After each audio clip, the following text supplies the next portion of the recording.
Toucan Play That Game is proudly sponsored by NiceGameShop.com, the place to go for rare and unusual Asian games.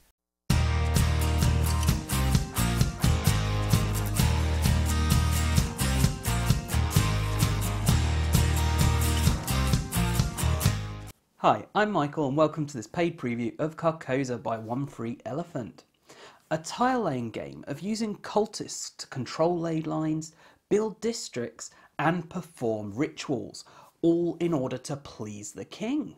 Each turn a player's cultists recover some of their sanity, moving from recovery to ready and the asylum to the recovery room. Then move their profit to select a tile, which they're able to look at both sides of before placing it grey side up next to a tile so that all features align, or replacing a grey side up tile with no cultist on.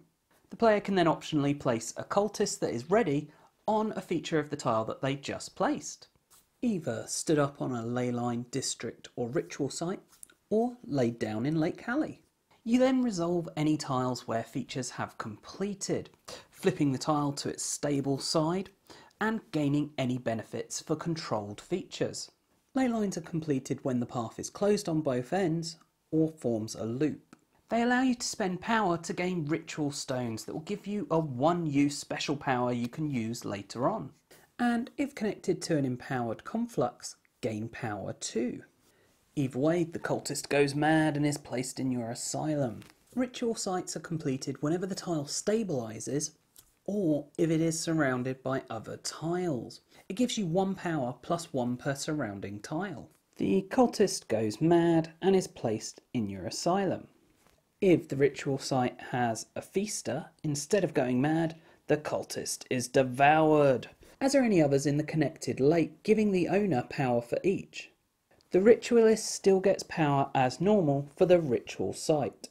Districts will give you power when completed and send your cultist mad, but are also the only way to get new cultists. That is, if there is a theatre in the district.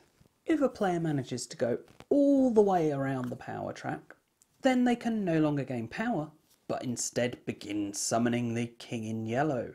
From this point on, whenever one of that player's cultists would go mad, they instead join them in the summoning, and once free of join them, they win the game. The game will also end if any 2 tile stacks are empty, and in that case, the winner is the player with the most power after final scoring.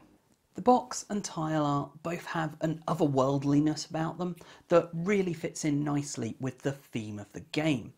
This also comes through nicely in the gameplay, with your cultists being sacrificed and going mad. I always found Carcosa to be too luck heavy with its tile draws, and I really like how this game addresses that by having a choice of tiles to draw from. Not to mention using ritual stones to increase that choice and give you extra abilities. However, because you only see the greyed out unstable side, you don't know whether or not it's going to be a special tile until you place it.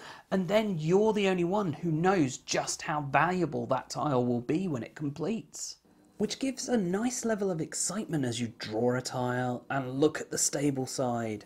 This level of strategy, along with the theme, does mean this is not a basic game aimed for younger children, but rather a mildly complex game suitable for adults and teens. However, it's by no means a heavy game and will be easy for gamers and non-gamers alike to pick up. The randomness of when tiles will be available to draw and who gets the special tiles means every single game of this you end up with a different layout and so a different game. Even the starting tiles aid the replay value because of all the different ways they can be grouped.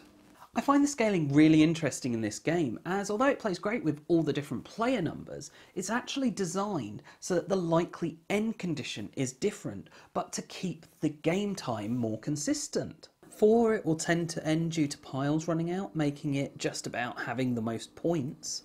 But at 2 players, it will usually end with the king being summoned, making it feel like more of a race game instead. The last pro point for this game is how it manages to introduce an element of bluffing with the ritual sites and feasters. As if you place a feaster, you want to get your cultists into the lake nearby in order to get those points, but you don't want to be too obvious because you don't want your opponents to do the same. And you might place a regular site, but then drop people into the lake to trick people into thinking there's a feaster there so that they waste all of their cultists throwing them into the lake. Finally, being from One Free Elephant, it does contain a free elephant for you to collect. So in summary, Carcosa takes the tile and meeple placement of Carcosa, but adds in more choices and strategy, a Lovecraft theme, and also changes the scoring and end conditions. So if this sounds of interest, then this may well be the game for you. I do hope you've enjoyed this video and found it useful. If you have, please do check out the rest of the videos on the channel, as well as subscribing and sharing. And as always, thanks for watching, and bye for now.